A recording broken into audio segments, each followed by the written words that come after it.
Hi everyone, this is Dapper Ambition. I'm your host Nalani Selvasingam. Sorry for the late episode. The last few days have been quite interesting. And on that note, I want to ask all of you, do I look a little different? Do I seem a little different? Because I must. I am now a Piriyama. That's right. I have been promoted, upgraded, whatever word you want to use. But I am a Periyama. My sister and my brother-in-law had a baby boy, Adia, on Sunday. And I am so excited to see him. I've seen pictures obviously, and he looks so cute and so small and so well, whenever most of the pictures they sent, he's like sleeping in them. So he seems so like just calm and quiet, but I know he's been creating ruckus and he's been keeping them up all night. So I am just, yeah, very excited to meet him. So congratulations to both of them for their baby boy, their first baby, and congratulations to me for becoming a Periyama. And yeah, so that's how that's going. And while we're on the note of congratulating people, the Canadian women's soccer team, like, let's go. Let's go. Are you kidding me right now? You guys know how I feel about soccer. I've mentioned it quite a few times. I'm not that much of a fan, but if I do have a team to root for, I will watch. And I did watch, I not all of the game, I have to be honest, but I did watch a part of the game because it was what, Friday at 8 a.m. and I had work, but I was willing to sacrifice. I started watching at 8 a.m. and then I had a dentist appointment at 9. So I left around 8:30, got dressed for the dentist, went to the dentist, and then when I came back, it was around 10:15ish, and they were just going into their extra, like the 15 minutes, the last 15 minutes, and which was like perfect for me because I mean, I can't sit and watch a whole game. It's just too much of just hitting back and forth and just like running and it just doesn't excite me. And I watch baseball. Okay, I watch baseball. I know some of you guys like you watch baseball, you're gonna talk shit about soccer, but either way, it's just maybe I just wasn't used. I didn't grow up watching soccer, so maybe that's what it was. But so it was a perfect amount of soccer for me, and the penalty shootout. I mean, mentioned this before. It's so heart wrenching, and especially for the people who lose, obviously. If not, it's super exhilarating, and I was going crazy. My throat is still a little sore from that day, and we're like now like 4 days afterwards. Okay, so my throat is still a little sore, and I terrorized my puppy because he was just like, yo, what is going on? Because he would just cuddle up on my lap, and then the next shot, I'm jumping up or I'm screaming, and then he was just like, yo, like, just let me rest, like, let me just sleep, like, what the heck is wrong with you? But anyways, that's congratulations to the Canadian women's soccer team on winning gold at the Tokyo Olympics. And I believe what they were saying is that this is the first gold that a Canadian team has won, like a team event in like over 100 years or something like that. Like I think that was the stat that they had said. So it's absolutely amazing. Like congratulations to all the Olympians, whether you won or not. But like, specifically Damian Warner, the decathlon, I watched many of the events. Whenever I could, I did watch. And obviously Andre DeGrasse, and then all the swimmers, like everybody. Like, congratulations to everyone. I mean, just to make it that far and to be able to compete for your country, it's an amazing feat. I can't even imagine. I can't even imagine because I can only think about how when we used to dance, like I mean that was what I competed in, I guess, when I got older, and just being able to represent your school, how it felt, but to represent the entire country, and then you're around all these people that are from their countries, and it's just like the highest level of sport, highest level of talent in all in one place. It's amazing. It's truly amazing. So congratulations to all of them. Now, I don't know if it's because of the Pirima status or the fact that the Pirima status was soon coming, but I recently got this new white hair. I mean, I have white hair, obviously, and it's fine. It is what it is. I'm okay with it. I'm trying to age gracefully and um, struggling with it, but I'm trying. I'm trying. So I don't know if that's what it is, but again, I got a new white hair right here. If you can see it, you can see it at this angle, like right in the front. Like why? It just seems so odd and it's so tiny, but it's cute, right? It's a little cute. Anyways, yeah, so moving on. So we went to Niagara, Akash and I, a couple weeks ago. I had a week off from work and he planned a little getaway, which I was very excited about because I haven't gone anywhere the last year and a half. I don't believe, like anywhere, like not even to just like a cottage or anything. I don't recall going anywhere. So I was very excited to go away for a couple days. And so we went to Niagara, and so yeah, he made this like plan. So he had like a wine tour arranged, and the wine tour, I've never been on a wine tour. Yes, I've drank plenty of wine, plenty. Like when I say plenty, like okay, like plenty of wine. But I've never been on a wine tour, and I've always wanted to go on a wine tour because I just wanted to see like what all the hype was about, you know? And the fact that he planned it, like I was so excited and I was really looking forward to it. So I think one thing I didn't realize is obviously when you do a wine tour, like you're not alone. It's not just you and your partner or you and your group of friends. If you have a big enough group, maybe it might just be you guys. But if you don't, then you're going to be with other people, strangers. And I'm not the best in those situations. I'm really not.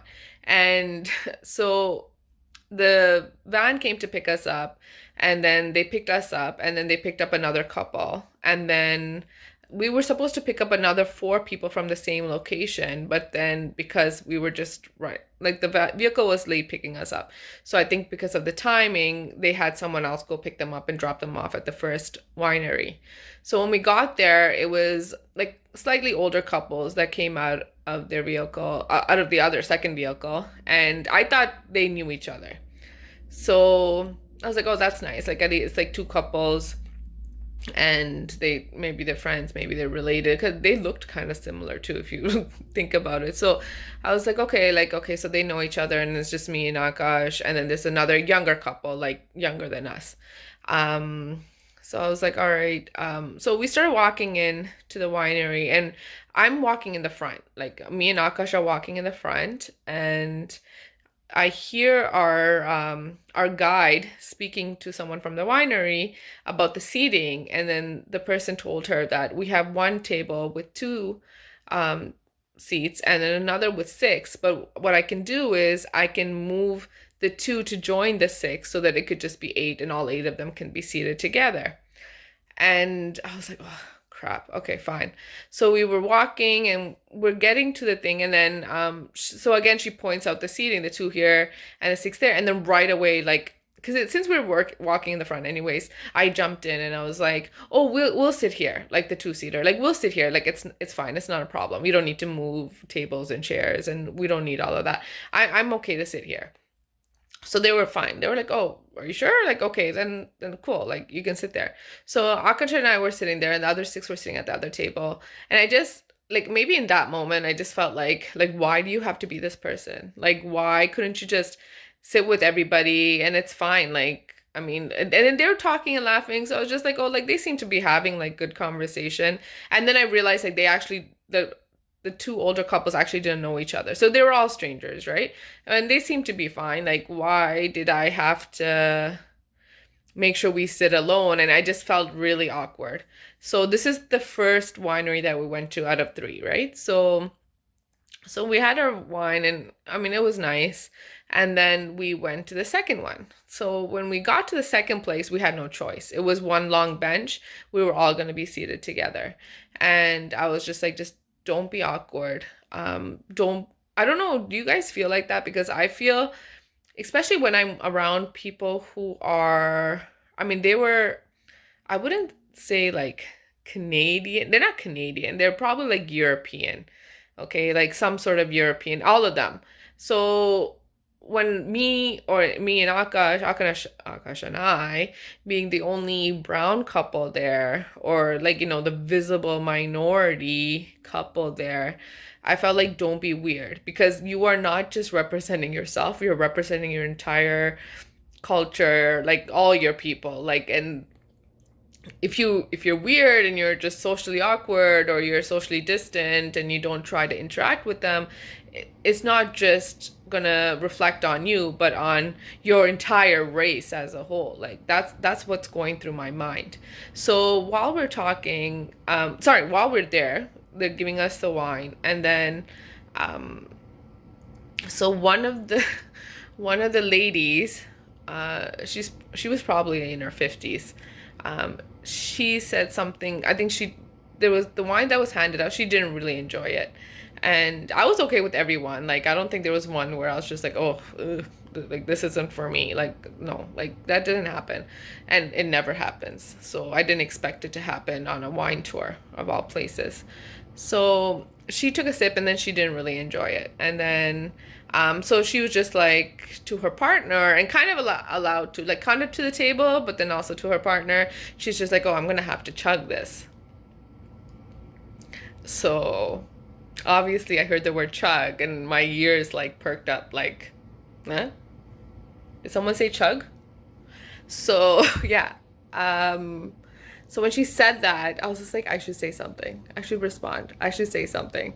And then I think about, like, it seemed like an eternity afterwards. I was like, I'm down if you're down. Okay. So really, like, she said it and it was like such a long period. I don't even know if she realized that I was referring to the comment that she had just made like 5 minutes ago. Cause like it took so long for me to get it out. I was just like, just say something. Just say something. Like, why don't you say something, you know? And so I said it, and then she's like, yeah. And then so we cheersed our glasses, and then we chugged. Well, like, she chugged, I chugged. I wasn't really looking at her, but okay, like when you take a shot, there's like it's a small glass with a small lip for a reason, okay? So you could just like knock it back. I tried knocking it back with some like a wine glass, but it wasn't like, it was like a skinnier wine glass. But when I did that, the wine just dripped like this onto my clothes, and I was like, fuck. Okay. Like, why'd you even have to do this, first of all? But whatever. Whatever happened, happened. So I just turned to face Akash because he was sitting to my left, and I just turned to face him because I was like, I didn't want them to notice that I had wine dripping down my face and down my neck and onto my dress, okay? And there was another couple seated diagonally from us, but if I turned towards Akash, like, they wouldn't really notice. So I turned to him, so like, like I can kind of be looking at him while I kind of wiped myself down, and so I didn't look like a damn fool. And he goes out loud, he goes, did you just pour it down your face? I'm like, who needs enemies? Who needs enemies? I'm like, I'm turning to face you because I feel so uncomfortable and so awkward because I had just poured most of this wine down my face and my neck. And instead of just trying to like act cool, just act chill. Nothing's up. No one poured anything. That shot was taken perfectly. That's all you had to do. Instead of doing that, you just announced it to the table, and I was just like so embarrassed. I couldn't. I couldn't. So when we got to the first winery, we didn't really buy any wine. It was Jackson Triggs, and we get Jackson Triggs obviously at the LCBO, and it's a relatively cheap wine. And we thought, like, we'll see what the pricing is. We thought if it's like cheaper than the LCBO, then sure, maybe we'll buy some. But obviously, because I hadn't been on a wine tour before, I didn't realize that they're not gonna have those cheap bottles of wine in their stores, right? Like, they have that in the LCBO. They're not gonna have it actually at the winery. So all the bottles were more expensive, and I'm just like still a little stingy when it comes to money. Like I don't like spending too much on stuff. So I was just like, okay, no, like let's not go hard or let's not go ham on the first winery. So the second one, they actually gave us ice wine, which actually was it the second one? No, the second one, there was like a red that we tried that we really enjoyed. So we bought a bottle of that. And I mean, yeah, it was more expensive than we would normally spend on wine. But I mean, if you go out to restaurants and it was like a meme or something, I think my sister has shared it with me how when we go out to a restaurant and it's like $12 for a glass of wine or whatever it is for a glass of wine, we're willing to spend it. But when it's a bottle and it's like $15 or $20, we're like, oh no, like that's too much. So it's kind of like that. But so I was just like, okay, that like it was something we enjoyed. So I'm like, okay, fine, like we'll buy it, right? So we bought a bottle. The third place we went to is where we tried the ice wine, and they were like, it's on. Was it the third? Now I'm getting really. Anyways, we went to one place where we tried ice wine, and it was really good. And obviously, it's really sweet, so it's not like something that you would have a glass of. You just have a little bit of, and you just kind of sip on it, like maybe like a shot of, and you just sip on it. And you can have it with desserts and stuff, like cheese and stuff. So when he told me that I could have it on cheesecake, like I could top my cheesecake with this wine and eat it, I was sold. I'm like, fine. And I would never spend this kind of money on wine, like never. But because he said that also, not just the cheesecake thing, but because he said that it's typically $80, but it's on sale 50% off for $40, I was like, all right, it's a sale. 50% off, that's a really good deal. You know, and I almost bought like multiple bottles because I'm like, it's 50% off, right? It's 50% off. Like I'm saving money. I'm saving money. So I almost bought more, but then I had to like talk myself down, and Akash helped in the talking down process. And we only just bought the one bottle, and it's still sitting there, and I keep seeing it. I'm like, just because of that, I have to go buy cheesecake now because like, I mean, it's an excuse to buy cheesecake, but also I really want to try it with cheesecake because it was really sweet, but it was really nice. It was really nice, and I can just imagine putting like a glaze of that over my cheesecake and enjoying it. Mm. So before I sign off, Rowdy's gonna be joining me for the last little bit because he needs some snuggle time. But so I listened to Joe Rogan. I think I've mentioned this before too. But anyway, I listened to Joe Rogan, and I don't listen to every episode, just certain episodes where sometimes when he has comedians on, I like to listen because it's usually like a good laugh. And then if he has someone on that's going to be talking about even like serious things, if it's something that I'm interested in or something I want to learn more about, he has like experts in the field on his podcast. So I'll listen to those episodes too.